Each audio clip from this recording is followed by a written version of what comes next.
இந்த ஹோல் இஷ்யூவில் விஜய் என்ன தப்பு பண்ணார்? நான் வந்து அவர் 1 மணி நேரம் லேட்டாக வந்தாருங்கிறீங்களா?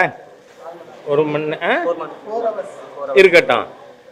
நான் 36 மணி நேரம் கழித்து வந்தாலும் அவரை பார்க்கறதுக்காக மக்கள் காத்திருந்து பார்த்ததை நேரில் பார்த்தவன் திரு எம்ஜிஆர் அவர்கள்.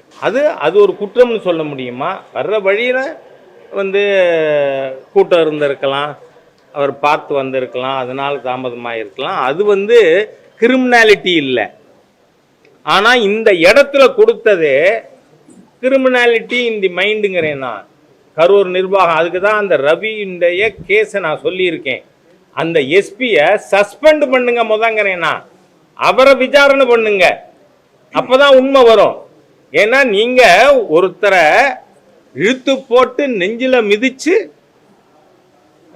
அவரோட பம்பிங் கெப்பாசிட்டி ஹார்ட்டுக்கு 30% குறையும். அதில் எந்த நடவடிக்கையும் எடுக்கலையே. நான் அன்னைக்கு பேசி நீங்கள் உடனடியாக எஃப்ஐஆர் போடலைன்னா நான் நேரடியாக வர வேண்டி இருக்கும்னு சொன்ன பிறகு தான் எஃப்ஐஆரே போட்டார் எஸ்பி. அவ்வளவு மோசமான திராவிட முன்னேற்ற கழக கரவேட்டி கட்டாத திமுக மெம்பர் தான் கரூர் நிர்வாகத்தில் இருக்காங்க.